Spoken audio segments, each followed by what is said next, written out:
Earnhardt, did you bring out the best in each other? Probably brought out some very good in Dale. He was incredibly, he was such a fierce competitor. Like I say, he and I very rarely ever had any scrapes. We had a couple of issues that were not major issues, and we handled them, man to man. You mentioned Hocevar and the difficult landscape that we live in now to navigate. Now, he's got personality, so what advice would you give him? I'd love to see him not change because I think it's good for the sport. I think it's great for fans to be mad at him and fans to cheer for him. That's what you needed. Richard Petty recently questioned the playoff format. Do you think that's the way? No. No, this whole win and you're in thing has run its course for sure. And a one race championship is rules. I mean, it's sad, but they rule. Not NASCAR. Television does. And TV will never, go back to 36 race championship season. The Daytona 500 finish in 2007 with Harvick was so close. Does that one still sting? It's a rough one. It is probably rougher than the 1990 championship, losing that championship based on a penalty that was a non-competitive edge penalty.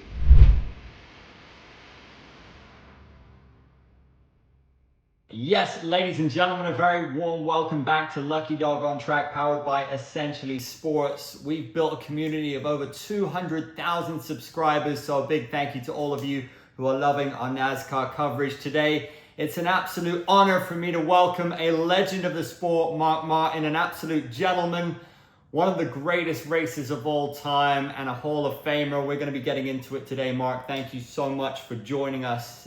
What a pleasure. How you doing? Well, thank you. I'm doing great, and good to be on with you. A lot of words used to describe you, respected is often one of them, an absolute gentleman of the sport. How do you feel about your legacy in the game? I was asked a lot of times how I wanted to be remembered, and I always just said, heck, I just want to be remembered. So I don't know. I think it's a source of great pride to me to know that, I have so much respect from the competitors of my era, and as well as, a lot of the competitors now as well. So I think, respect is a hard thing to gain. You have to earn it. There's no other way. And it's built up over a long period of time, over a long, large body of work. So, I'm proud of that. Yeah, it's not just about getting to the top. It's not just about winning. It's how you do things, right? It's how you race. It's how you win, how you conduct yourself. And I think what's crazy to me is when I look at some of your races and I read the comments, just the positivity from the fans. And YouTube can be a mean place, right? Yeah. How you conducted yourself throughout your career and the respect you have from your peers and the fans as well. What was that built on? Well, I respected the competitors, and I was taught, at an early age, that a driver etiquette. I always had a strong, constitution, if you would say, with how, I treated people, I raced people, just hard, really hard, but fair. And I never raced anyone, differently than I wanted to be treated or raced. And over a period of time, that worked for me in that era, even up through NASCAR. I never really, I had a couple of brushes with Earnhardt, but, really minor, honestly. And Dale and I had a lot of respect. That it makes me proud to know how much respect Dale showed me, because some guys, he was like oil and water. And with us, we could be fierce competitors, but be fair. And that was a special relationship, and I was really lucky to be able to race in a time, in an era where, um, probably the racing was in the golden era. Um, I believe, with the greatest people working on the cars, the innovation that went on with the cars was very individualized and very human, and not so much technology driven as it is today. You mentioned Mr. Earnhardt. Did you bring out the best in each other? I don't know for sure how to answer that. Probably brought out some very good in Dale. He was incredibly, he was such a fierce competitor. Um, but like I say, he and I very rarely ever had any scrapes. We had a couple of issues that were not major issues, and we handled them, man to man, instead of whining about it to the media and to the fans and all. I do have some haters, did have some haters, and still do have some haters.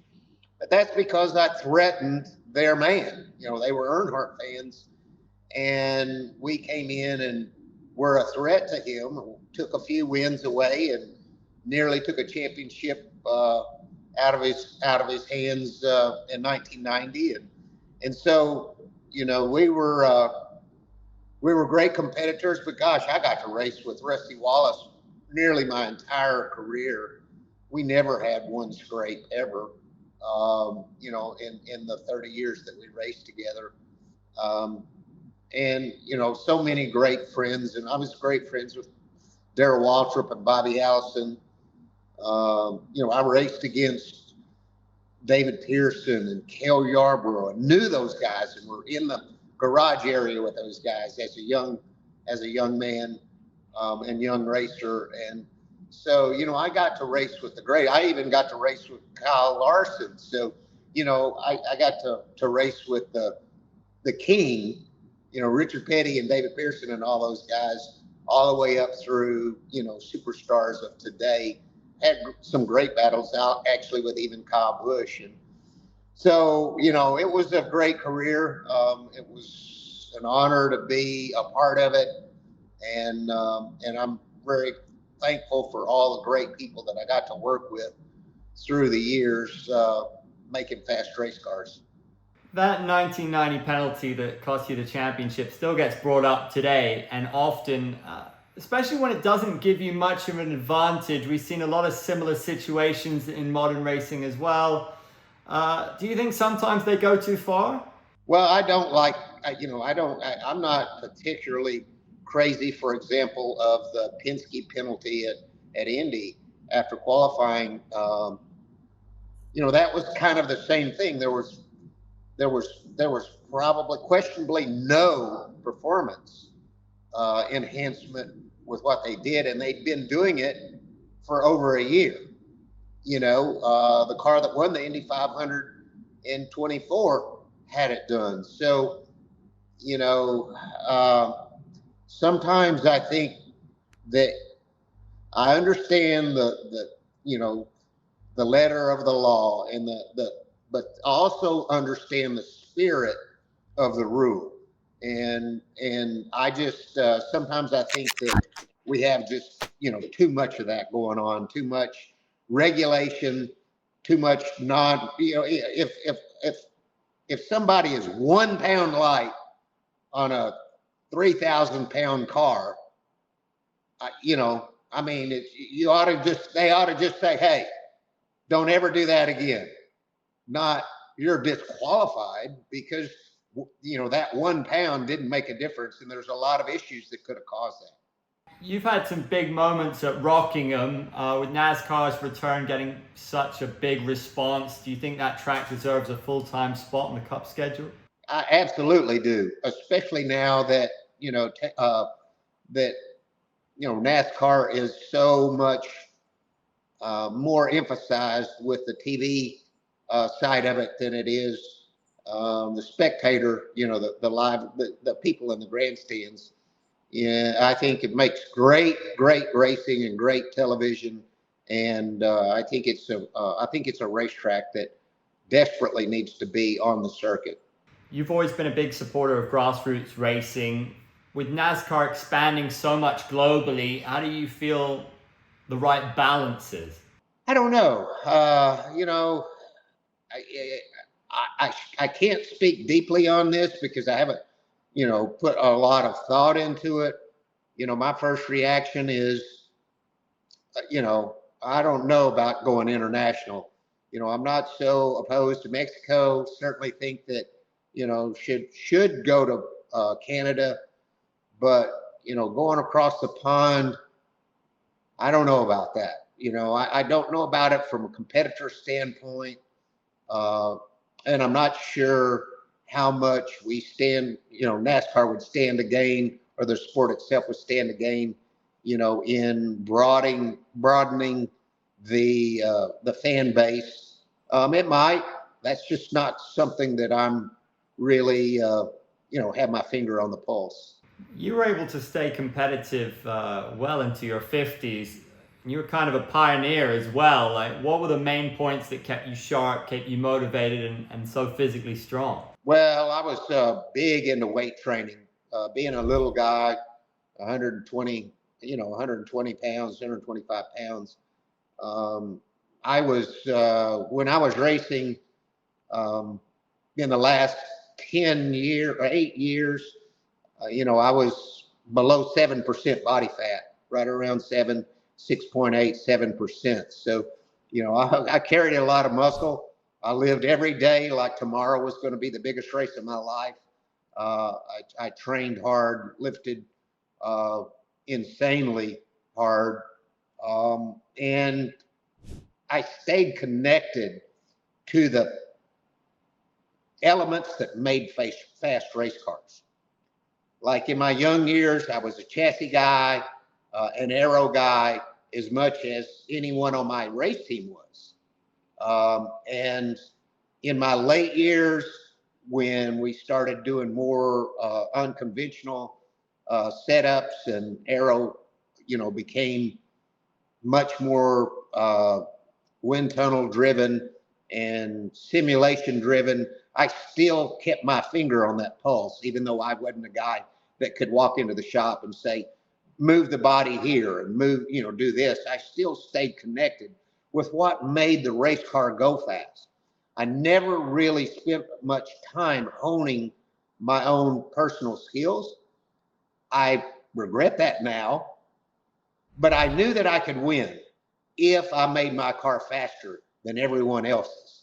So that's where I kept my focus. And you mentioned the physical side, but I've interviewed athletes for a long time now in a lot of different sports. And what makes elite people stand out from your average guy on the street, because not many people could even think to do what you do, is the mental side.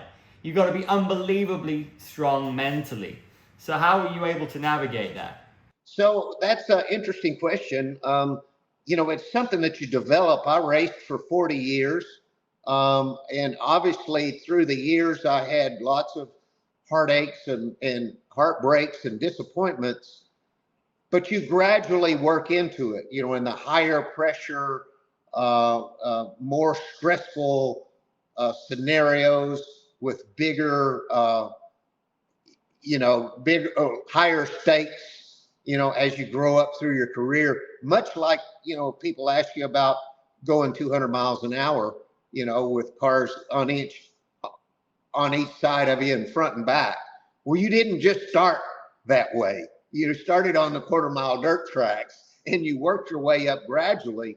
And so it really became just another day at the office because, you build that over time and years. And I think that's really, that's how you train yourself through experience without even knowing it, to be able to handle those situations. By the time I got to NASCAR, I had already developed all those things. The driver etiquette, how you treated people on the racetrack, how you expected to be treated on the racetrack. and high pressure, big stakes wins and losses and all those things. So, that makes you tougher and tougher the more experience you have at it. The Daytona 500 finish in 2007 with Harvick was so close. Does that one still sting? Have you made peace with that one?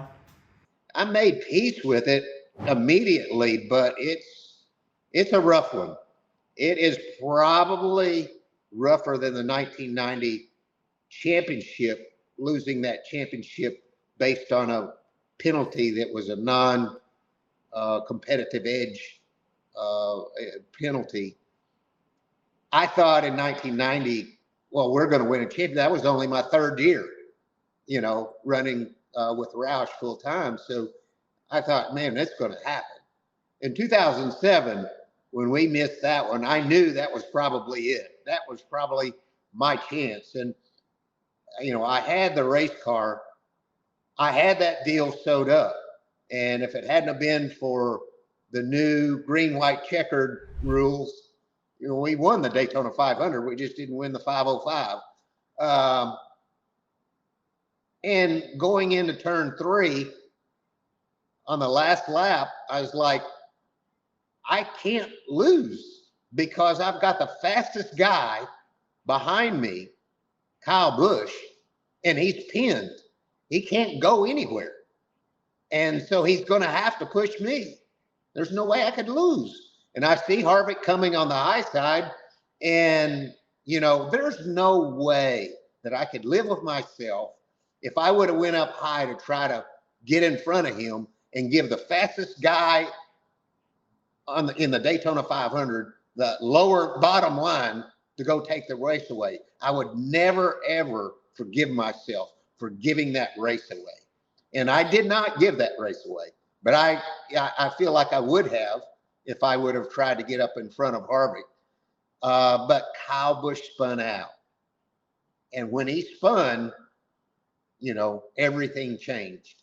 If I'd have known he was going to spin out, I'd have tried to get up in front of Harvick. But I couldn't give Kyle, as fast as he was, I couldn't give him the bottom because he would have won the Daytona 500 then.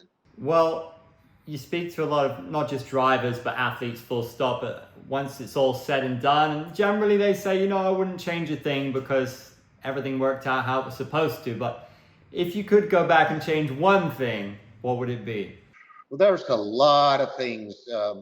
We're working on a book that should be out in the spring that details my entire life, my career, my logic and my thinking. I made some really crazy decisions as a young man that could have changed the course of my career. And then it also could have ruined and killed my career. There's a lot of interesting things. There's nothing that I can think of that I would really go back and change other than maybe that time in 1994 in the Busch race at Bristol when the caution came out and I pulled in a lap early and gave the race away. That one I would change, but there's nothing I'd change about like the Daytona 500 in 2007. I couldn't, I made the best decision. It's just that what happened behind me, I could not have predicted. Tony Stewart said that some of his smaller titles actually mean more than his bigger ones. So with all your success at IROC and ASA, do those mean more to you than people realize? Well, they do for a number of reasons. Number one is I don't have a cup championship to boast about.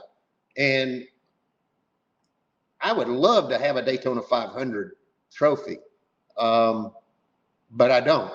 I don't have either one.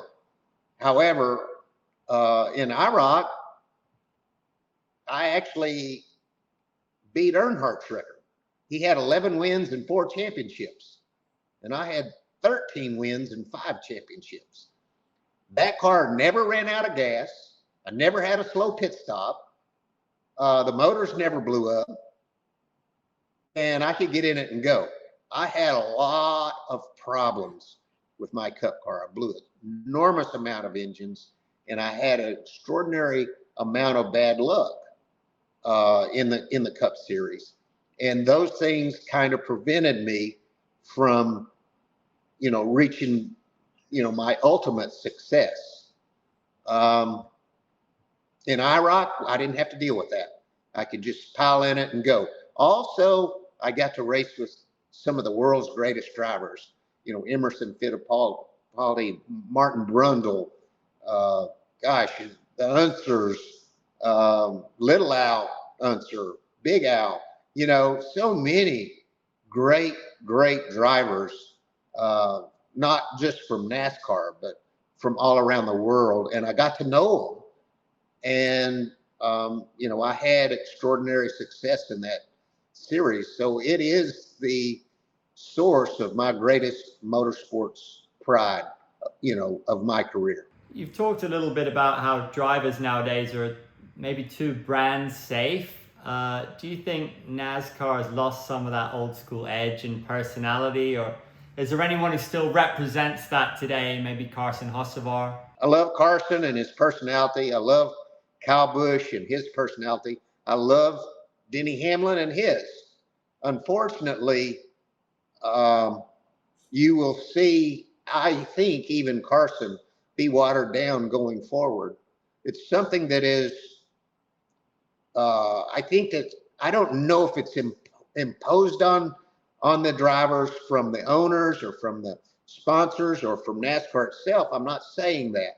I'm saying that the drivers realize that in order for them to have the greatest success that they could have, they can't ruffle a lot of feathers. And it wasn't that way back in our day. It was more important to get it done on the racetrack, and then you would just be yourself the rest of the time. And unfortunately, I think drivers today recognize that there's cancel culture, there's all kinds of things.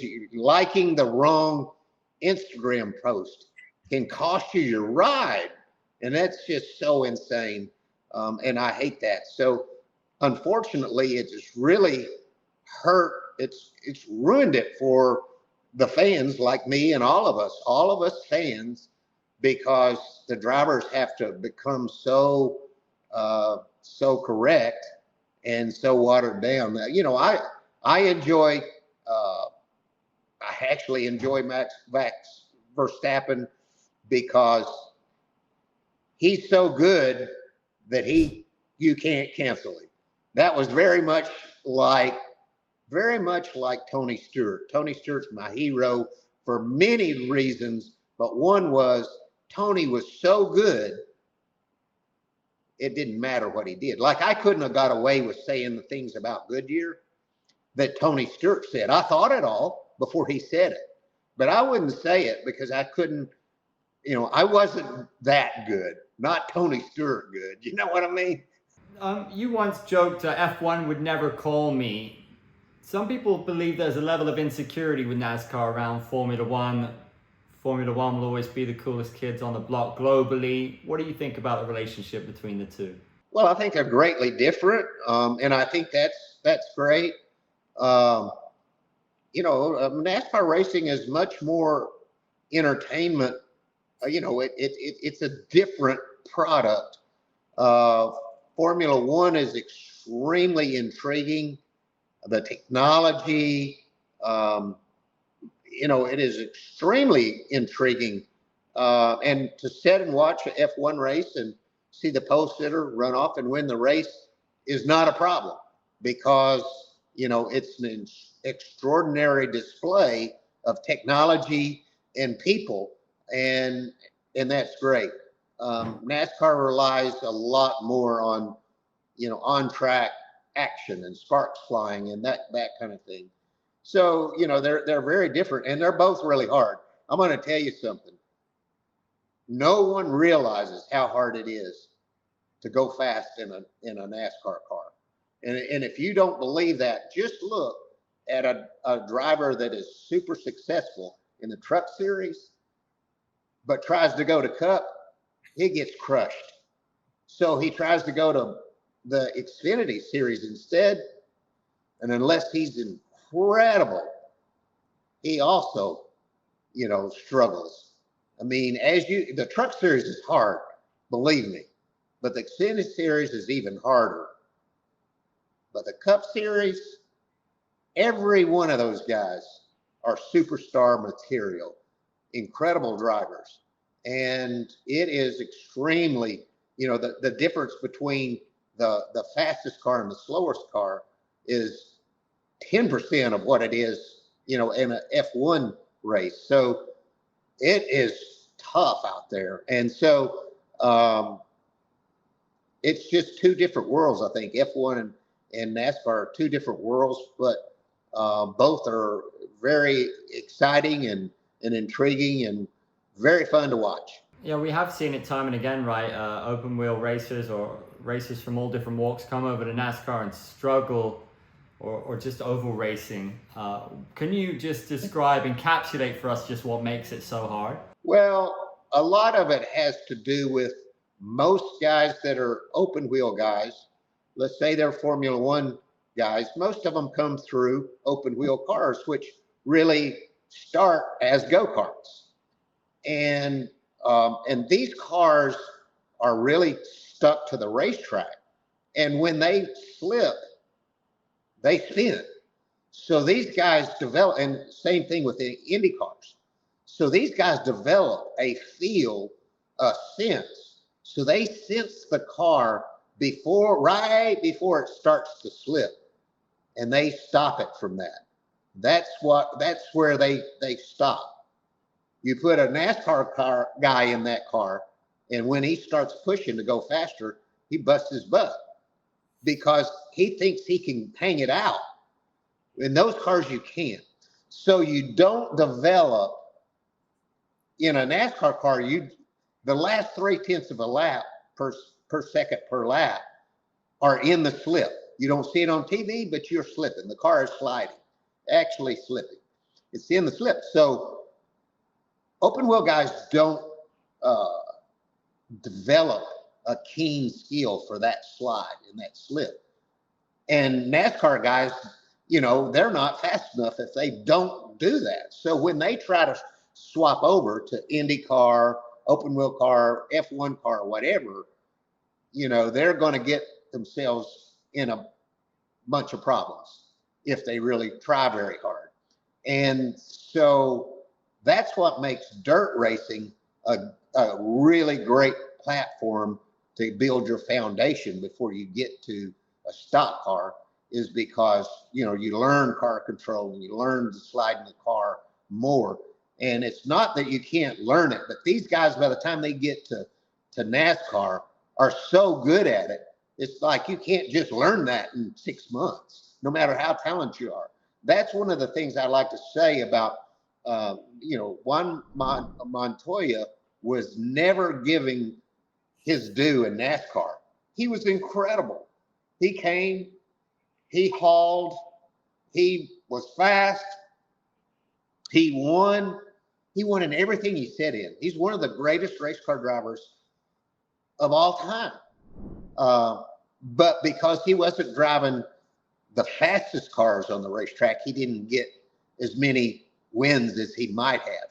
His cars that he drove at the time were a little bit off. And of course, Tony Stewart, he's the master. He's won in everything he's ever sit in. But it's harder for, Dario Franchitti, for example, Danica Patrick. It was a real challenge because their background was in a finer line of slippage of the car, which made them, they were great in their open wheel cars. But, it's hard to compete against somebody who spent their entire life sliding a race car when the last 0.3 comes from the slide. You've raced at some legendary places. Carson's been teasing Chicagoland online. You think it deserves another chapter? And are there any other legendary tracks you'd like to see come back? Well, I'm glad to see North Wilkesboro. I'd love to see Rockingham. I would love to see Chicago come back. I would love to see a race, NASCAR race in Wisconsin, whether it be back at Road America or if it would be Milwaukee. I can't think of another really suitable racetrack in Wisconsin, but the fans in Wisconsin are, the most rabid race fans of anywhere in the States, I think. And I think it would be so good for them to have their own race up there. When you ask all the guys now, who was the man for them coming up, they talk about you, they talk about Earnhardt, Gordon. Who was the guy for you coming up? Well, and this is really interesting because, like you said, Tony said that was the little wins that meant the most. So I started racing dirt tracks in Arkansas, and Wayne Brooks was the guy to beat. So that was the guy. Once I started beating him and moved up a division, then it was Larry Carson. And once I started beating him, then I moved up to pavement racing, and it was Larry Phillips. Probably haven't heard of any of these guys. They're all legends in their own right. Then it was short track racing. It was Dick Trickle. Then it was, then it was Earnhardt. So you come up through the ranks and you look to all these different ones and different wins. I won the Missouri State Dirt Track Championship in 1976. Probably my Daytona 500. If not, the next year in 77, I won the National Short Track Championship at Rockford, Illinois. That was, my Daytona 500. That's the biggest, I was 18 years old and had no clue that we could compete against the best in the nation. There were races like that. So not everything in NASCAR were my greatest accomplishments. Some of my greatest accomplishments were things that helped propel me to NASCAR. You raced for both Jack Roush and Hendrick Motorsports as well, two very different philosophies. Did Roush's old school approach help or hinder the sport? Oh, Jack Roush is a superhero of NASCAR, doesn't get enough credit. He never hired already successful people in the sport. He hired people who hadn't had the opportunity, hadn't had the tools to reach their full potential. Jack if you look at every one of his drivers, they were little guys that were just trying to come up. And three of them, made it to the NASCAR Hall of Fame. So you have to really salute Jack for the way he wanted to take the little guys and give them the tools and resources to achieve their dreams. It was completely different. It was much harder with Jack, with his philosophy. And, I was there with him from the first day of the Cup program. So we had a lot of growing pains and we had a lot to learn together. But, we're like blood brothers. I love Jack with all my heart. He gave me an opportunity when no one else would. And I stayed with him for 19 years because of that. But my experience with Hendrick Motorsports was something like I can't describe. It was like going to NASA every day. I mean, it just was so incredible to work with such amazing people and have teammates like Dale Earnhardt Jr. and Jimmy Johnson and Jeff Gordon, and the great crew chiefs and great individuals that worked at Hendrick Motorsports. It was really icing on a great career. You came from an era where anybody could show up and race. What do you think of the charter system? Is it good or does it shut out the underdog a little bit? It's good for the owners, but it's not good. In my era, before I went NASCAR racing, I had guys in Wisconsin and Michigan would build a cup car and go race it. Short track racers I raced against. You can't do that now. And I hate that. I wish it wasn't that way, but you can't do it. The technology is so different and the rules are so extensive. that you would have to have one of the top 4 or 5 teams build you a car, and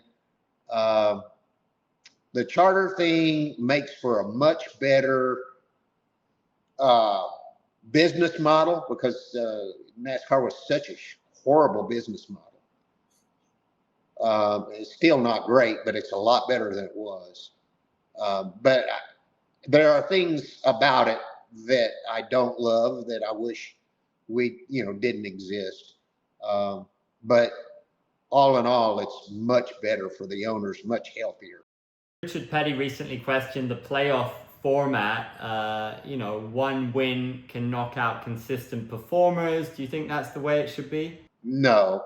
No, this whole win and you're in thing has run its course for sure. And a one race championship is ridiculous as well. The majority of the race fans want something drastically different. And I try to represent those fans. And so, I know we'll never get it because television rules.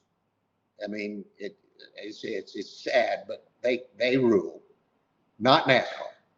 Television does, and TV will never, go back to 36 race championship season. That's what the majority of the fans want. That makes you a legitimate champion, because it's hard. Because one race can cost you your entire championship. Just one race. Now it doesn't matter. People miss races. It don't matter. It's a terrible race. Doesn't matter. Back then, if you do it all 36, if somebody messes you up, there might be a fight after the race, because every single point counted. And might not be quite as entertaining, but it would be much more legitimate. And like I say, I just want what the majority of the fans want.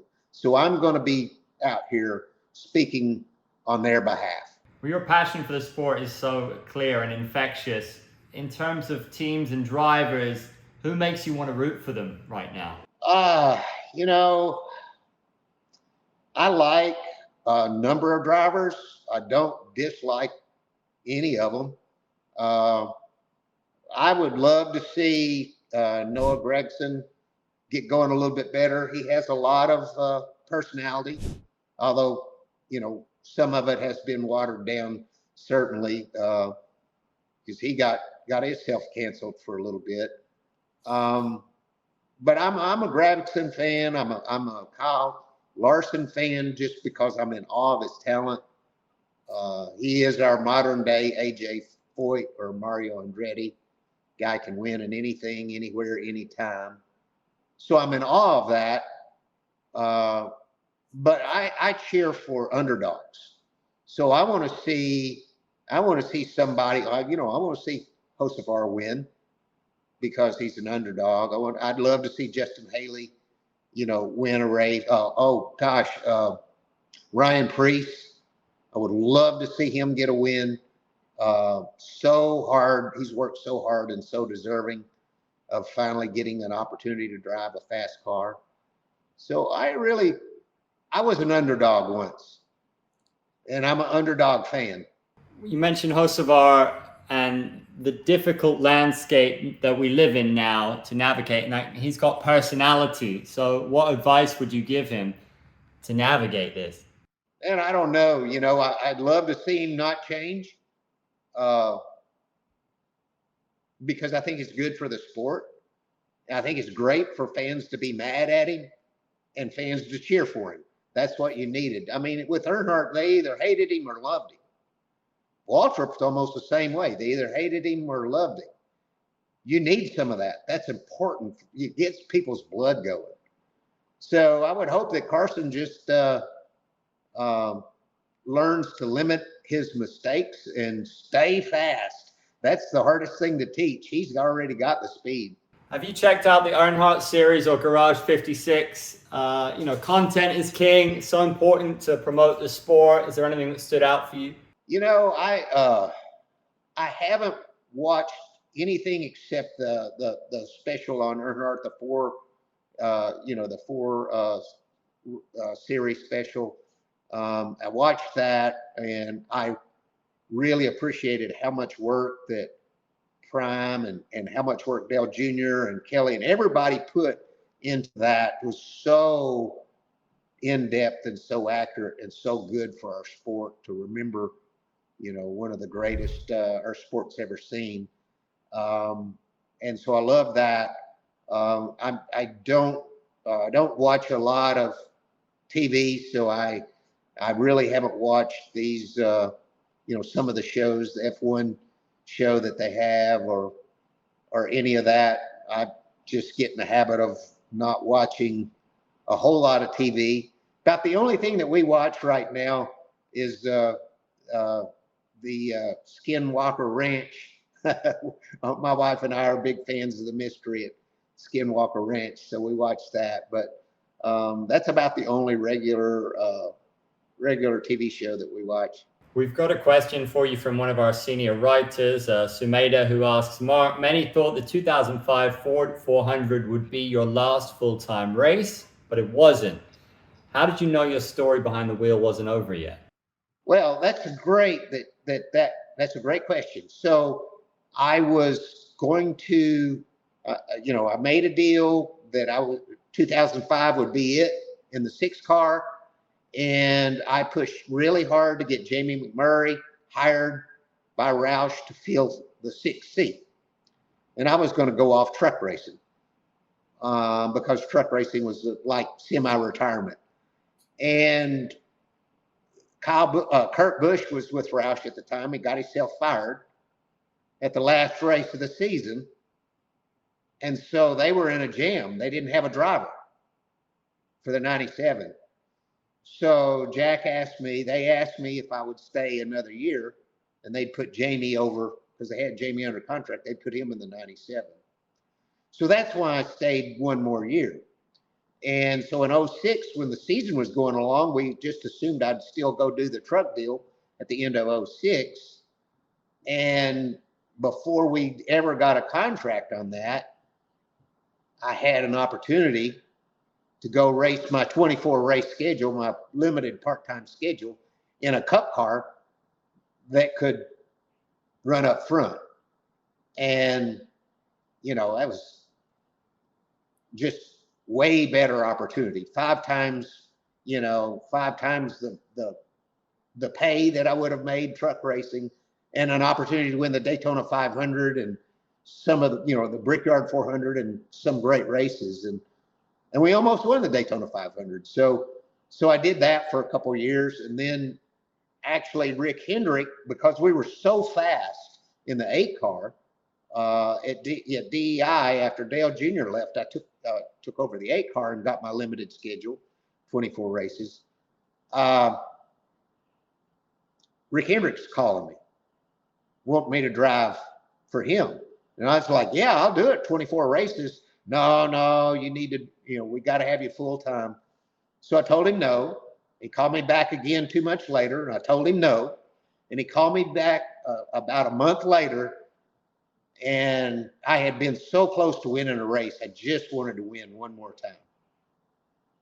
And I got to thinking about it and thinking real serious about it, and talked it over with my wife. And we decided that, we could do that one more time. And so, it was just a decision that I wanted to make, because I really wanted to get an opportunity to win one more time. And actually we won 5 times. So it was even more than I ever dreamed of. It was great. But that's kind of how that happened. He promised me 1 year. If I do 1 year full time, he would give me 24 races the next 2 years. And after we won our second race, we sat down and talked about it, and I went ahead and signed up for full time for the next 2 years. So that's kind of how that happened. It was just a sequence of events. I extended the end of my career a long way from what I expected, but I have never regretted it. And my quality of life today is so much better than it would have been if I hadn't have done it. So I'm really thankful for the opportunities I had, and am real grateful for, for the life that I have today, and being a race fan and retired racer and a race fan. Amazing. What a story. You're a very multifaceted guy. I read that Dr. Dre got you into hip hop. I don't know if that's true. Do you have a favorite Dr. Dre song? Yeah, I like a bunch of them, but I would say, I don't know. I can't pick just one. I love everything that's on the Chronic album. I would say Dr. Dre's what got me into hip hop. That kind of evolved from there to Eminem, and then from there, I had some friends of my son's son that asked me that I listen to Gucci Mane, and I hadn't. And once I discovered him, I was, I became a big fan of his, and I still am to this day. So it's been a long time. He's made a lot of music, and people don't expect a 66-year-old white guy to be a hardcore trap rap fan, but I certainly am. I love that. I love that. You can't always assume anything. And I think one of your voiceovers on a Gucci Mane track. So that's cool. Yeah, I couldn't believe it. It was such a cool thing. I know how fans feel when they get acknowledged by their heroes, because not that Gucci's my hero, but I do really respect his art and his craft, and to have him put me on a track on his latest album he put out was pretty cool. It was like my championship. It's badass. Just another cliff note in a life of many beautiful chapters. What a legend. Thank you so much for your time. It's an honor, as I say. Beautiful stories in a beautiful career. Well, thank you. I appreciate it. It's been really good to be on with you, and you're extremely knowledgeable, and so I appreciate that.